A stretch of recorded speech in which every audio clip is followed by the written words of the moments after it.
కుర్మా కుర్మల ఐక్యత కొరగంటి రమేష్ కుమార్ సంగారెడ్డి బీసీ సంఘం యువత జిల్లా అధ్యక్షుడిని.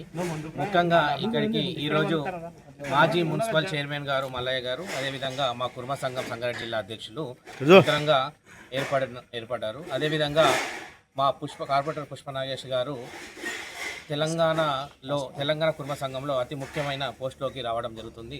అదేవిధంగా మేము కోరుకునేది ఏంటంటే, కుర్మలు ఇప్పుడు 42% రిజర్వేషన్ కోసం గత 2 సంవత్సరాల నుంచి మేము కొట్లాడుతున్నాము. ఆ రిజర్వేషన్ కాంగ్రెస్ గవర్నమెంట్ ఇవ్వడానికి రెడీగా ఉంది.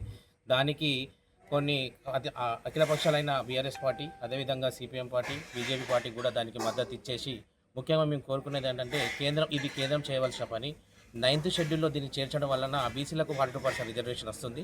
దానికోసం యావత్ తెలంగాణలో ఉన్న అన్ని పార్టీలు సహకరించి పెద్ద ఎత్తున ఢిల్లీలో ఉన్న మన ఎంపీలపై ఒత్తిడి తీసుకురావాలని నా యొక్క కోరిక.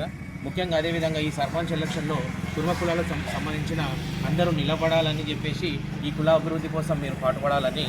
ఎందుకంటే రాజకీయాలతోనే మన జీవితాలు బాగుపడతాయి. ఎందుకంటే అడ్మినిస్ట్రేషన్ అనేది తెలిసినప్పుడే మన జీవితాలు బాగుపడతాయి. కాబట్టి మీరందరూ పెద్ద ఎత్తున బీసీ కులాల్లో ఉన్న అందరూ కూడా 42% రిజర్వేషన్ రావడం వలన స్థానిక ఎలక్షన్లలో సర్పంచులుగా, ఎంపీటీసీగా, జడ్పీటీసీగా మరియు కౌన్సిలర్గా ఈ అవకాశం వస్తుంది. కాబట్టి ఈ అతిథులు ఈ మా 42% రిజర్వేషన్ కోరిక తీరుతుంది. ఆ తీరిన తర్వాత కంపల్సరీ మీరు పెద్ద ఎత్తున బడుగు బలహీన వర్గాలైన మనమందరము ముందుకొచ్చి రాజకీయాల్లో రావాలని నేను కోరుకుంటున్నాను.